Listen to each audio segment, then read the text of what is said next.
Bien, on va voir maintenant le problème, une fois qu'on a un sous-espace stable, est-ce qu'il existe un supplémentaire stable? Voilà, c'est un vaste problème qui ouvre des perspectives qui vont bien au-delà de l'agrégation. Mais là, ici, on va pouvoir quand même dire des choses intéressantes dessus et commencer par des exemples de situations à connaître. Vraiment, tous ces problèmes de sous-espace stable, il faut bien se réaliser que dans le domaine de l'agrég, on ne sait pas tout. Les théorèmes qui permettent de tout faire ne sont pas vraiment au programme. Donc, autant là, être dans le mode botaniste et puis essayer de connaître les choses une par une, voilà, hein, savoir un petit peu quelques cas particuliers. Voilà, donc ici, le premier cas qui serait intéressant de connaître, c'est si E est un hermitien, donc on est sur C, et que le U étoile est égal à U, hein, voilà l'adjoint. Alors, supposons que F soit stable par U, alors c'est fondamental de savoir prouver que F orthogonal est stable par U étoile. D'accord? Ça, pareil, il faut savoir le prouver les yeux fermés. On prend Y dans F orthogonal et il faut montrer que U étoile de Y est encore dans F orthogonal. Donc on l'applique à un X qui est dans F. Mais ça, c'est Y U de X, d'accord? Et Y appartient à F orthogonal, comme U stabilise F, bah, U de X est dans F, donc ça fait bien 0. Donc voilà.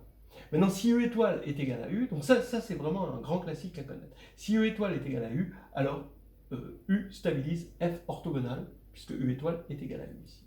Donc ça c'est fantastique parce qu'on a un supplémentaire, mais en plus de ça, un supplémentaire, dans notre espace hermitien, il est canonique, quoi. C'est l'orthogonal.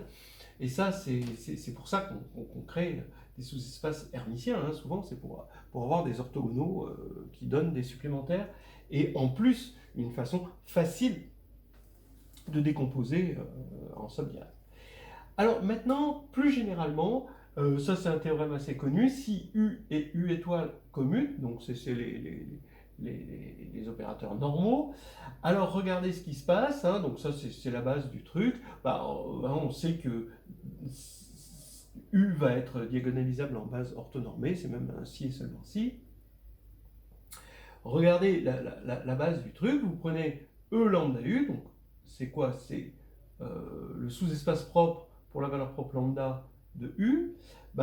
U étoile stabilise ce noyau-là.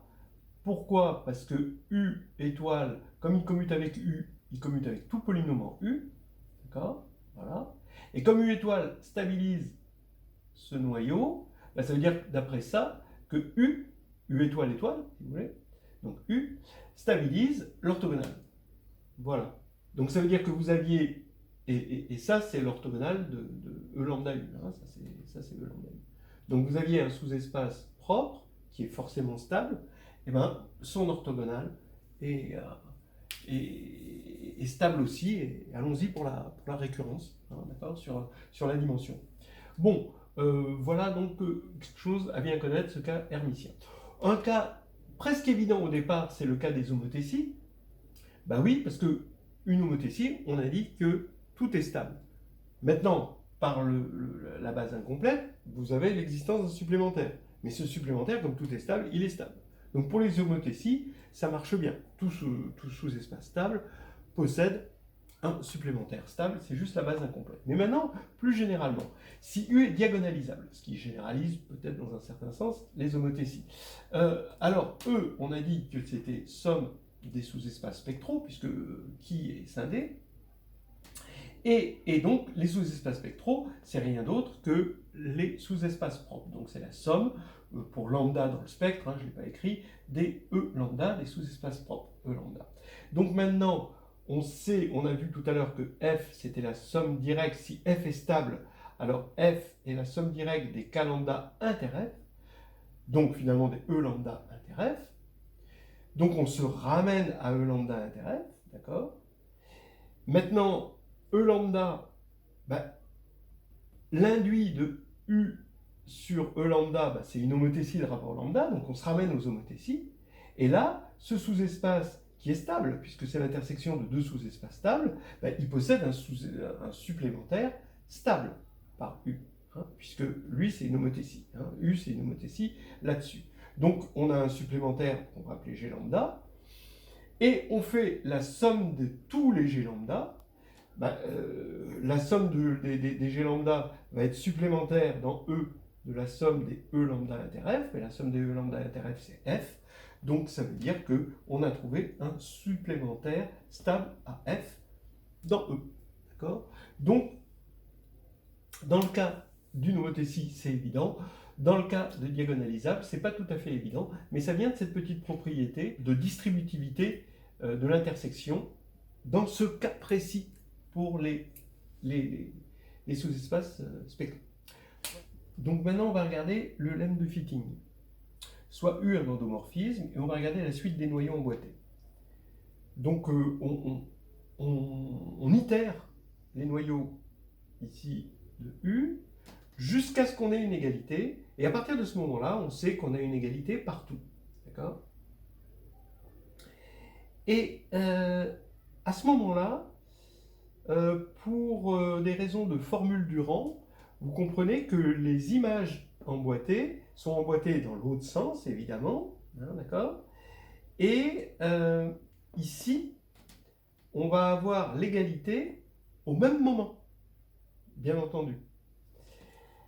Alors, c'est ce qu'on appelle donc ce Kerr de UK, qui est là où la suite va stationner, hein, c'est ce qu'on appelle Kerr de U infini. Et pareil, le im de UK, pour le même cas, hein, à cause de la formule du rang, c'est ce qu'on va appeler le im de U infini. Ben, il se trouve que Kerr de U infini, c'est-à-dire Kerr de UK, il est stable évidemment, hein, par U, d'accord, c'est ce qu'on a vu au tout début, et donc Kerr de U infini est stable par U, et im infini aussi, puisque c'est un im de UK, donc on a deux sous-espaces stables en somme directe, qu'on appelle la décomposition de fitting. Voilà. La preuve, pourquoi c'est en somme directe, au niveau dimension, ça marche, au niveau dimension.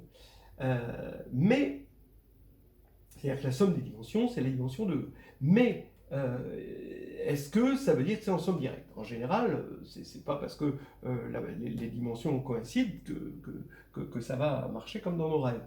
Mais ici, on va avoir, ça va marcher pour la raison suivante. Il suffit de montrer, à cause des dimensions, que l'intersection est nulle.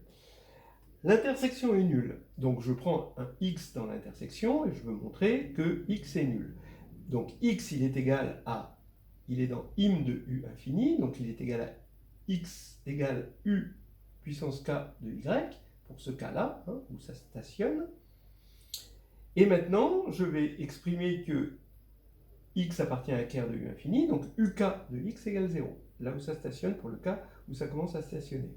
Donc ici, ça va nous faire, entre les deux, que u k de uk de y égale 0, donc u 2k de y égale 0, mais ça veut dire que y appartient à Kerr de u 2k, mais Kerr de u 2k, ben, comme ça stationne, c'est Kerr de uk, donc ça veut dire que uk de y égale 0, mais uk de y c'est x, donc x égale 0 et c'est fini. D'accord ? Et maintenant, en fait, vous pouvez décaler U, vous pouvez remplacer U par U moins lambda identité, et ces limites, c'est les Kerr de U moins lambda identité puissance K, où ça commence à stationner, c'est justement les sous-espaces spectraux. Donc ces sous-espaces spectraux, ils ont forcément, hein, d'après le lemme de fitting, un supplémentaire, donc ils sont stables, on l'a vu, mais ils ont un supplémentaire stable. Alors, on peut voir ce sous-espace supplémentaire stable comme un im de U moins lambda identité puissance K, ce cas-là, mais on peut le voir aussi d'une autre manière, c'est tout simplement le lemme des noyaux, c'est-à-dire on a un sous-espace supplémentaire stable, c'est la somme des cas mu pour mu différent de lambda d'après le lemme des noyaux. Voilà des petites choses, des situations on arrive à s'en sortir sans avoir besoin de faire intervenir les grands théorèmes importants, hein.